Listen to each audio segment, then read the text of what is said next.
मध्यमाम् अस्मदाचार्यपर्यन्तां वन्दे गुरुपरम्पराम्।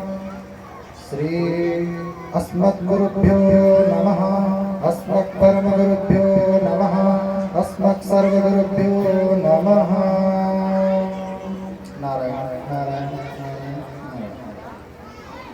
तो कल भगवान श्री बालकृष्ण का प्राकोटोत्सव है, तो आप कल कुछ सज धज के आइएगा, पीले पीले वस्त्र पहन करके। और भगवान का जो भेंट जरूरी नहीं, एक भागवती के ऐसा उत्सव है जो जन्माष्टमी वर्ष में एक बार आती है। आप साल में 4 जगह कराओ तो 4 बार जन्माष्टमी आ जाती है। तो कल जन्माष्टमी समझ के आप लोग आइएगा, सुंदर सुंदर वस्त्र पहन करके। 500 भगवान की छोटी छोटी बाल लीलाओं का वर्णन है। अभी आज सुन रहे थे गुरु महिमा के ऊपर, जो जिसका गुरु नहीं है इसका स्पर्श भी वर्जित है शास्त्रों में। गुरु जी सुना रहे थे। तो हमारे जो बैनर देख रहे पीछे रामानुजाचार्य स्वामी जी, ये श्री वैष्णव परंपरा के आचार्य हैं। रामानुजाचार्य भगवान लक्ष्मण जी ही रामानुजा रूप में आए। शेषनाग थे पहले, दूसरे नंबर पर लक्ष्मण जी, तीसरे पर बलराम जी और चौथे पर रामानुजाचार्य स्वामी जी, जो आज से लगभग 1200 साल पहले ये आए थे रामानुजा स्वामी जी। इनके मन में इनसे बोला था कि महापूर्ण स्वामी जी से दीक्षा में दो। इनके गुरु जी का नाम था महापूर्ण स्वामी जी। ध्यान से सुनो, ये कथा बहुत अच्छी है। महापूर्ण स्वामी जी थे, उनसे गुरु दीक्षा लेने के इनके मन में बड़ी निष्ठा थी। उनके पास गए कि स्वामी जी मुझे दीक्षा दीजिए। 18 बार गए, लगातार 18 बार। 17 बार डांट के भगा देते, चलो दीक्षा कोई खेलेगा फिर आना कभी। 18 बार लगातार गए। जब उनको लगा कि हाँ ये शिष्य बनने योग्य, तब इन्हें वो दीक्षा दी रामानुज स्वामी जी को। दीक्षा जो 18 बार दी वो कब दी? रामानुज स्वामी जी ने बोला चल हमें तुम्हें दीक्षा देंगे प्रयागराज तीर्थ में जाकर के। श्री रंगम से दक्षिण भारत से लेकर के उस जमाने में पैदल चल के आए प्रयागराज। वहां पर बोले गुरु जी दीक्षा दीजिए। बोले ये नहीं, हम आपको दीक्षा देंगे श्रीरंगम में जाकर के। बताओ, दक्षिण से प्रयागराज लाए, प्रयागराज से फिर श्रीरंगम के लिए बोला। दक्षिण भारत के लिए गए, अर्धरात्रि को कहीं जंगल में विश्राम किया। रामानुज स्वामी जी अर्धरात्रि को उठे। उन्होंने सोचा कि अगर मैं अभी मर गया और मैंने गुरु दीक्षा नहीं ली तो मेरी दुर्गति हो जाएगी।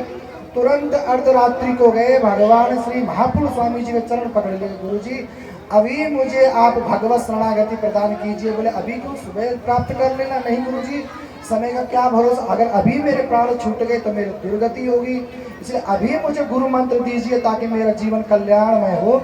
इसलिए कहते हैं धन्योस संप्रदायोयम मरणम यत्र मंगलः।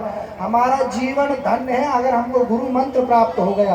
देखो आजकल सब लोग कथा वगैरह में गुरु बना लेते, कोई माइक पर बोल देते भाई गुरु दीक्षा ले लो, लेकिन गुरु दीक्षा लेने की भी नियम होते हैं। ऐसे ही नहीं कि हर कोई आए और आपको कान में मंत्र फूंक दे। मंत्र ही नहीं याद होता किसी किसी को, तो ये भेड़ चाल से गुरु मंत्र लिया। मंत्र दीक्षा के भी संस्कार होते हैं, किस विधि से क्या संस्कार से कैसे दीक्षा दी जाती है।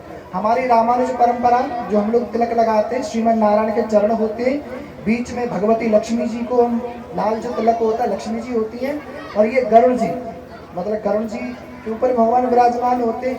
इसलिए वैष्णव परंपरा में हमारे 5 संस्कार होते हैं, तापम पुंड्रम तथा याग मंत्रो यागच्च पंचमम। एक ताप मतलब शंख चक्र भुजाओं पर अंकित करते हैं, पुंड मतलब ऊर्ध्व पुंड धारण कराते हैं भगवान के चरण, मंत्र देते हैं, और या यज्ञ मतलब कुछ आहुति दिला करके फिर भगवान के सामने उस भक्त को जो दीक्षा ली है उसको लिटा देते हैं। फिर गुरु प्रार्थना करते हैं उस शिष्य के तरफ से भगवान के सामने, नारायण दया सिंधो वात्सल्य गुण सागर तेन रक्षत जगन्नाथ बहुजन्मापराधिन। हे नारायण, हे दया सिंधु, हे जगन्नाथ, आप इसकी रक्षा कीजिए। भगवान पूछते होंगे मैं रक्षा क्यों करूं? कि बहुजन्मापराधिन, ये बहुत से जन्मों से अपराधी है तब तो आपकी शरण में आया। अगर अपराधी ना होता तो वैकुंठ में रहता। अभूतपूर्वम मम भाव किंबा, हमारे शास्त्रों में आता है शब्द कि ऐसा कोई पाप नहीं है, आप हो या हम हो, ऐसा कोई पाप नहीं है जो हमने या आपने नहीं किया हो। ये बात जम रही है नहीं जम रही है? इसका मतलब अगर पुण्य करते तो भूलोक पर नहीं आते, आप लोग वैकुंठ में ही रहते। कुछ न कुछ तो गलती हुई तब तो आप उसका समाश्रम करने के लिए यहाँ पे आए। तो भगवान जब भक्त के प्रति प्रार्थना करते हैं तब भगवान उस भक्त को स्वीकार करते हैं। तो तो रामानुज स्वामी जी को जब मंत्र प्राप्त हुआ तो गुरुजी से पूछा, गुरुजी इस मंत्र का फल क्या होता है? कि रामानुज इस मंत्र का फल होता है जो भी इस मंत्र को सुन लेता है उसको वैकुंठ प्राप्ति होती है। बोले अच्छा, अगर सबको ये मंत्र मिल जाए बोले सब वैकुंठ चले जाएंगे? कौन सोच रहे? रामानुज स्वामी जी। तो एक दिन वो नगर से गुजर रहे थे, तो ऐसे ही कोई जैसा आजकल हमारे गांव में बैठे ना, कोई ताश खेल रहा है, कोई आग तापरा कंडा लगा कर, कथा में नहीं आ रहे वो। तो रामा स्वामी जी ने बोला इनका उद्धार कैसे होगा, ये तो संसार के प्रपंचों में फंसे हुए हैं। तो रामानुज स्वामी जी ने जोर से आवाज लगाई और मंत्र का जो शिखर होता है, गोपुरम जिसको बोलते हैं, तो मंत्र के शिखर पर भगवान रामानुजाचार्य स्वामी जी चढ़ गए। वहां से उन्होंने पूरी प्रजा को इकट्ठा कर लिया, नगरवासियों को, और जोर से मंत्र सुना दिया सबको। मंत्र चर गोपुर चर आरूढ़ भयो उच्च स्वर मंत्र उच्चार। भक्तमाल में शायद ऐसा है कि मंदिर के शिखर पर चढ़ करके सबको मंत्र सुना दिया। और जब सब लोग मंत्र जाप करने लगे तो महापुरुष स्वामी जी को पता चला कि भाई ये सब मंत्र जाप करें, इनको मंत्र कहाँ से मिल गया। जब पता चला कि रामानुज स्वामी जी ने पूरे नगरवासियों को मंत्र दे दिया, महापुरुष स्वामी जी ने उनको डांटा कि तूने गुरु आज्ञा की अवहेलना की, अब तू नर्क जाएगा। बोले गुरु जी मैं नर्क जाऊंगा? बोले क्यों? क्योंकि तूने मंत्र सबको सुना दिया, मैंने मना किया था। बोले इन्होंने जो मंत्र सुन लिया ये कहाँ जाएंगे? ये वैकुंठ जाएंगे।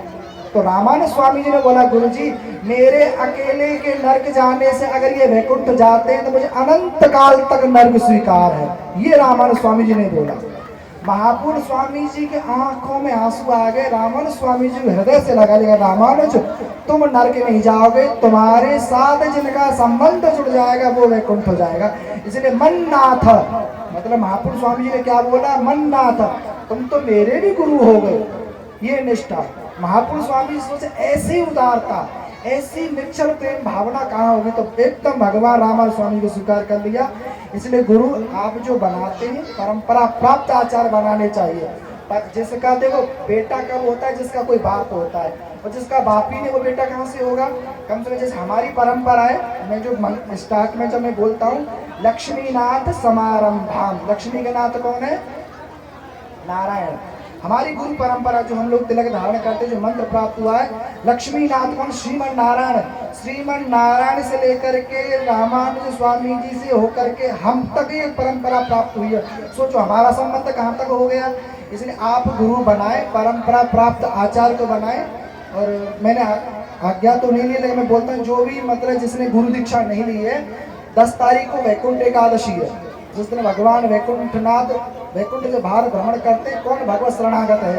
तो 10 तारीख को वैकुंठ एकादशी वाले जिसने गुरु दीक्षा नहीं ली है वो सब लोग दीक्षा लेना, और जिसको लेना है वो हमसे संपर्क कर लेना, क्या क्या विधि मैं बता दूंगा, ठीक है। बोलिए बद्री विशाल भगवान की जय, श्री जगन्नाथ महाप्रभु की जय, श्री बलभद्र महाप्रभु की जय, देवी सुभद्रा भगवती की जय, श्री नीलाचल धाम की जय, श्रीमद्भागवत महापुराण की जय, श्री भाष्यकार भगवान की जय, श्री शंकराचार्य भगवान की जय। नारायण।